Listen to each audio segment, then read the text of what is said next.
inside your homes is something very encouraging in a sense. And syempre, it's Cavallini yan, sir. I mean, we should utilize and maximize it. And coming from all the stories of Sir Brian and Ms. Bettina, of how Cavallini developed.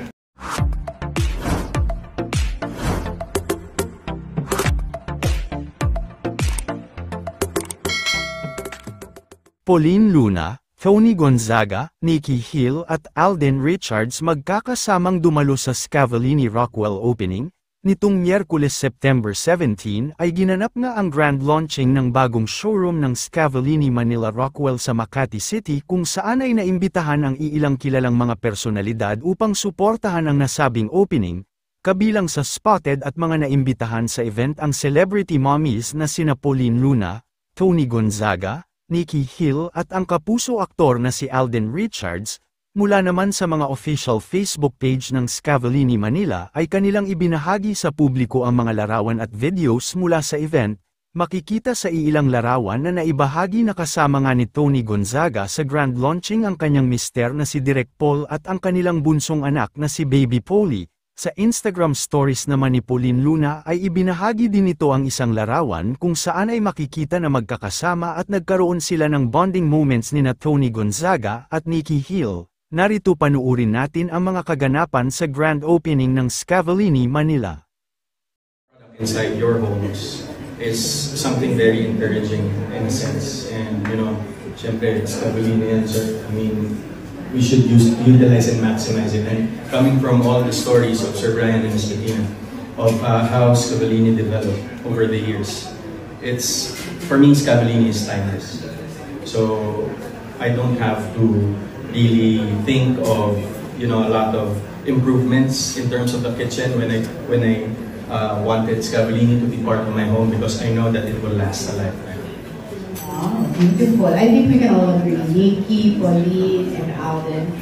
Just having Scavallini in your home, it's not just the quality, the design, the craftsmanship, but it's the elegance that it brings to our homes. And that is the beauty of having a good quality kitchen that Scavallini can bring. So at this point, I think, Sir Brian, we can give a toast to... And then how about how does it feel living the life? Siyempre, it's really personal for you na may bago kang home. Yes. How does it feel for living the life? Masaya. It's very liberating. Actually, being able to... Nag-start lang naman yung moving out of the family home was during 2019, nung pandemic. So that moment, medyo may ganun na siyang feeling. But right now kasi, it's of course, I'm gearing towards an older age. And then yung specifications ng bahay na and ng area na gusto kong pagtiran is of course accustomed to my needs. And yun, kagaya nga, this house has its own bike room. So it has its own cycling room. Yun ang isa sa mga pinalagay ko, and it's also gonna be my gym. So syempre, yung health talaga yun ang dapat kung pinag-i-investan at the moment, because medyo busy tayo, sunod-sunod, so we can't really be sick. Health is luxury. The Instagram stories of my very, very good friend, the very loving mom, the very, great interior designer, Pat Kaunan. He's the one who introduced me to all of this.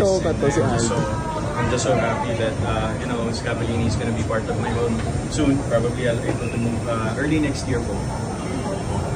Yes. City pa rin, city na ba? Or, sa Manila? Dito pa rin. Secret lang kung saan. Malalaman nyo rin yan soon. Yes. What about yung interior? Like, ano yung theme? Like, Everything is Italian.